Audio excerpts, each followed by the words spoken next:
This is something that I'm extremely hyped for. This is Enterprising Engines.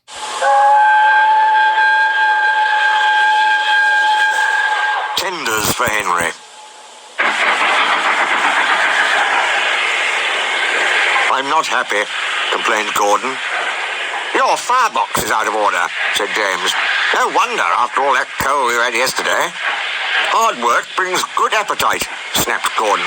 You wouldn't understand. I know, put in Duck brightly. It's boiler ache.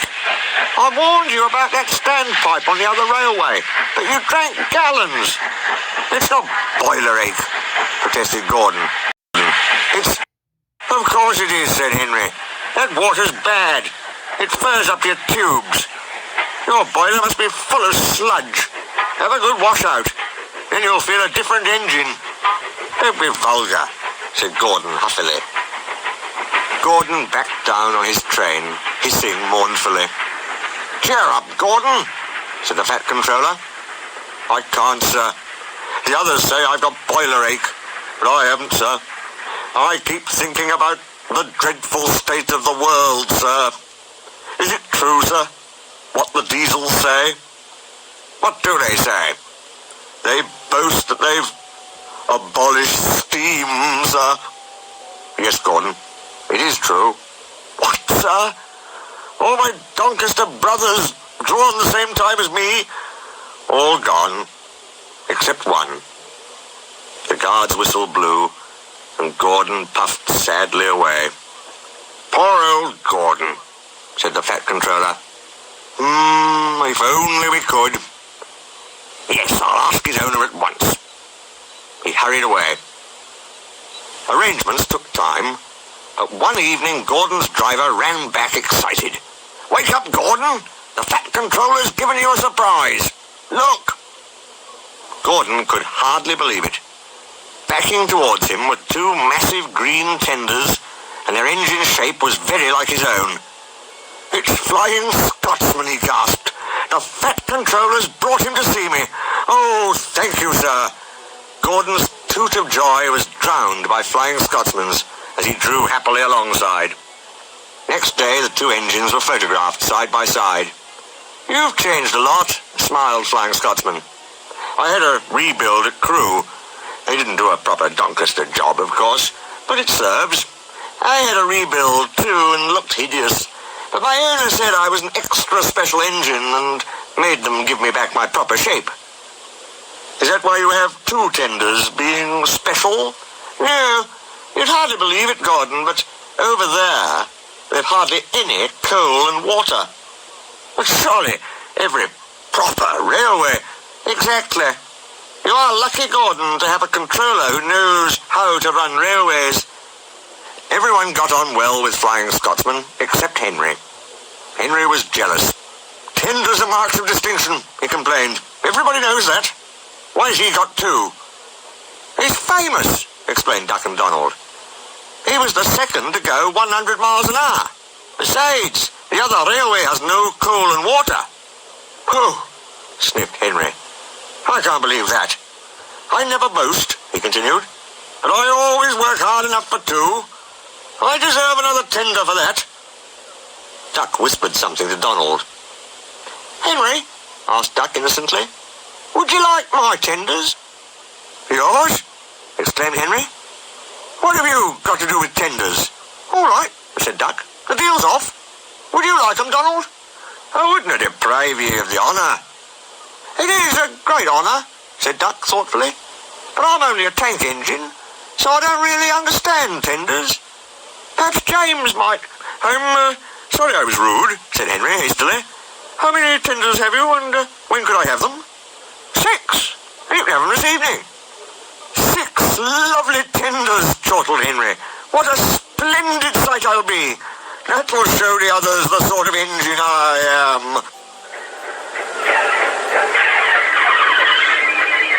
Henry was excited. Do you think it'll be all right?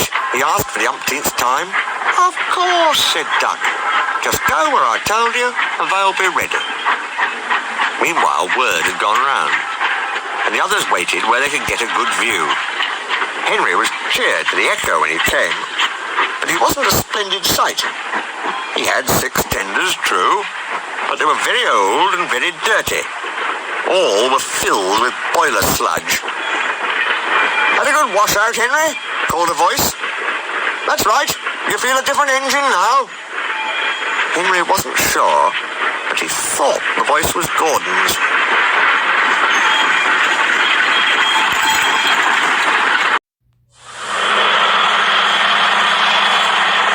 Super Rescue.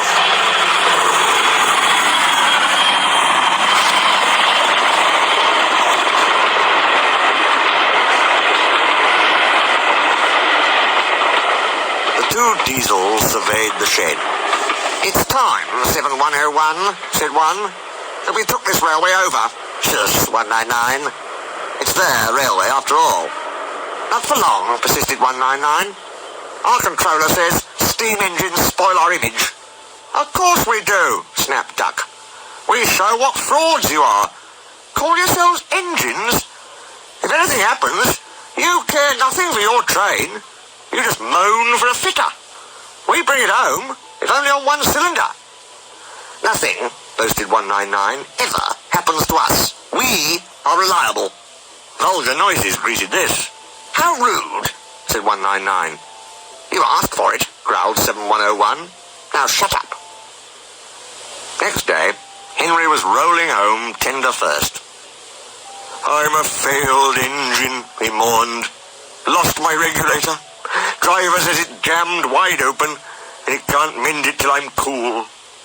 However," he went on, "I got steam, and driver can use my reverser, but it would happen after Duck fooled me with those tenders. Now they'll laugh at me again." He reached a signal box and stopped, whistling for a road. Opposite the box, on the up line, stood Diesel 199 with a train of oil tankers. Worse and worse, thought Henry. Now old Reliable will laugh at me too. The signal man came out. "For pity's sake, take this spam can away. It's failed. The Limited is behind. And all he does is wail for his fitter." "Spam can," fumed 199. "Stow it," snapped the signalman. "I'll take my tin opener to you. Now then." 199 subsided at this dreadful threat, and Henry pulled the train out of the way. The Diesel didn't help. He just sulked. The Limited rushed by with a growl and a roar. Henry gave a chuckle. "Look, spam can," he said. "There's your little pal." The Diesel said nothing. He hoped 7101 hadn't noticed. 7101 hadn't noticed. He had troubles of his own. He was cross with his coaches. They seemed to be getting heavier. He roared at them, but it did no good.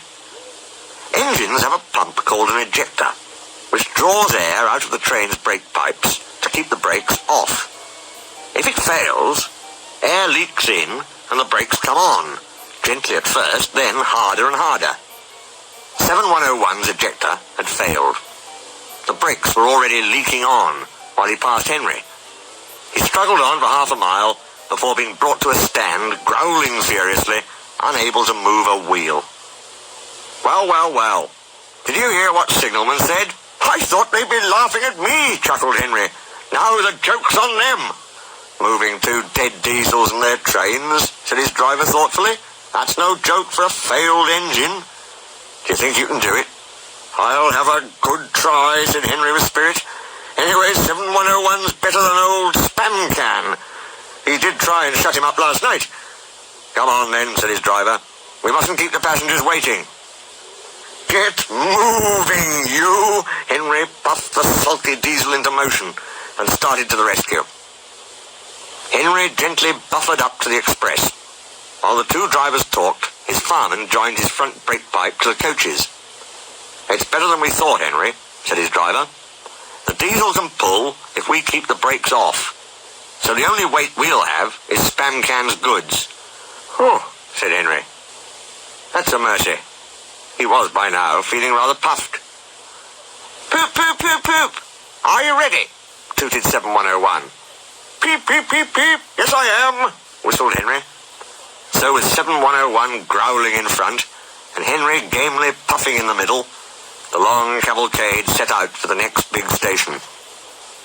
Donald and Flying Scotsman were waiting. They cheered as Henry puffed past. He braked the coaches thankfully. Spam Can and the tankers trailed far behind. The passengers buzzed out like angry bees, but the Fat Controller told them about Henry, so they forgot to be cross and thanked Henry instead. They called him an enterprising engine and took his photograph. They were thrilled, too, when Flying Scotsman backed down on their train. If the guard hadn't tactfully shooed them to their coaches, the train would have started later than ever. Donald took the goods. "Return 199 to the other railway," ordered the Fat Controller. "I will write my views later."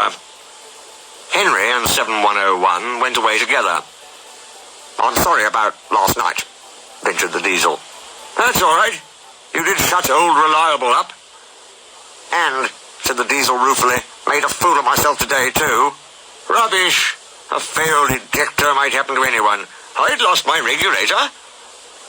"You? Failed?" exclaimed the Diesel. "And yet..." His voice trailed away in admiration. "Well," said Henry, "emergency, you know. Trains must get through." 7101 said no more. He had a lot to think about.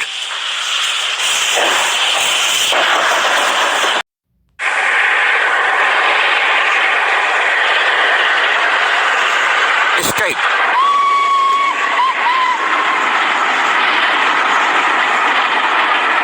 Douglas had taken the midnight goods to a station on the other railway. He was shunting, ready for his return journey, when he heard a faint hiss. "That sounds like an engine," he thought. The hiss came again. This time it sounded almost despairing. "Who's there?" he asked. A whisper came. "Are you a Fat Controller's engine?" "Aye, I'm proud of it. Thank goodness. I'm Oliver.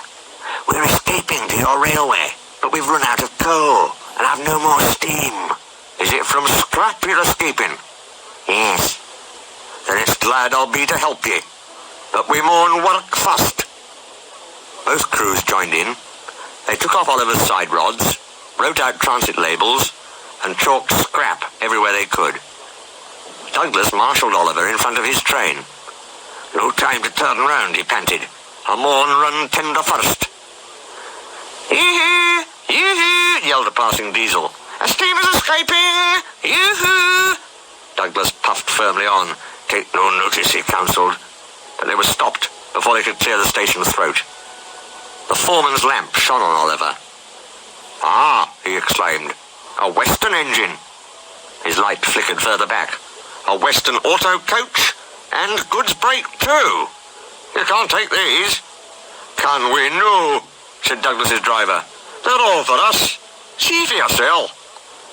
Douglas's guard showed him the labels and papers. Oliver's crew, hiding in the coach, hardly dared to breathe. "Seems in order," said the foreman grudgingly. "But it's queer." "Sure and it is," began the guard. "But I could tell you queerer." "So could I," interrupted the foreman. "Right away, guard." "A near thing," puffed Douglas with relief. "We've had worse," smiled Oliver. "We ran at night. Friendly signalmen would pass us from box to box when no trains were about. We got on well till Control heard about a mystery train. Then they tried to hunt us down." "What did you do?" "A signalman let us hide on an old quarry branch. Driver, fireman and guard blocked the cutting with rubbish and levered one of the approach rails away. We stayed there for days, with Diesels baying and growling like hounds outside. I was very frightened then." "Small blame to ye," said Douglas feelingly. Presently they rumbled over the bridge and onto the Fat Controller's railway. "We're home. They can't catch you now."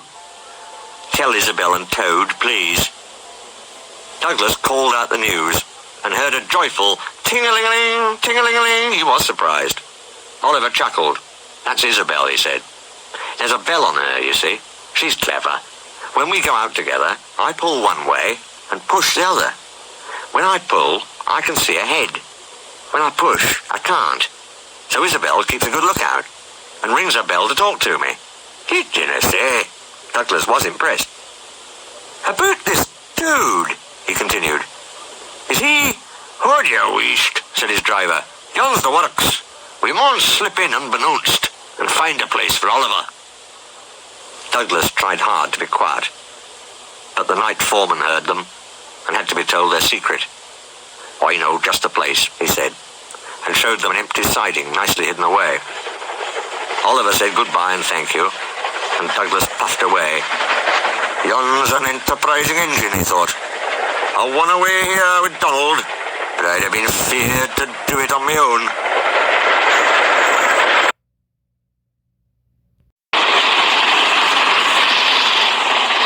Little Western.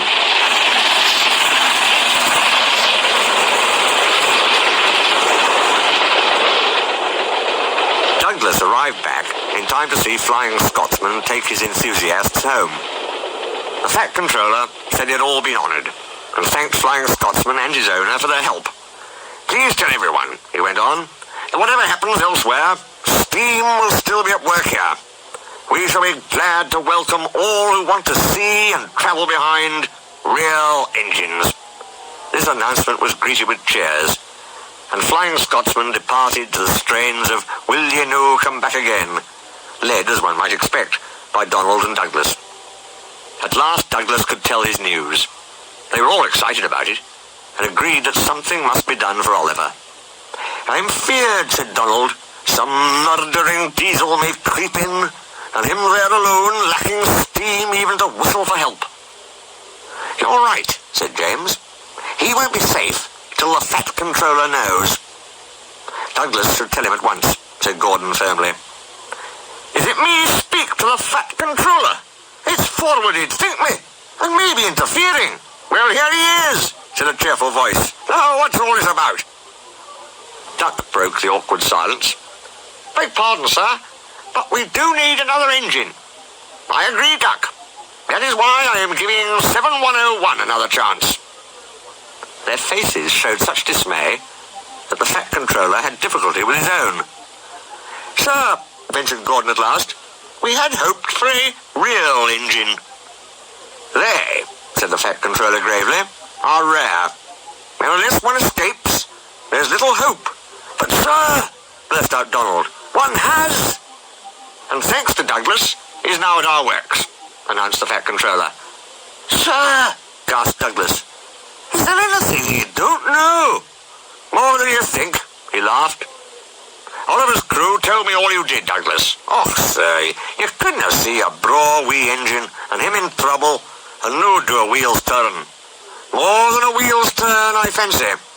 Douglas, I'm pleased with you. Oliver, Isabel, and Toad will soon be ours. Oliver and Isabel are just what we need for Duck's branch line." Loud cheers greeted this announcement. "And Toad wants to be your brake van, Douglas." "Thank you, sir. I'd hoped for that. He and I'll do brawly together." That, of course, made everything right.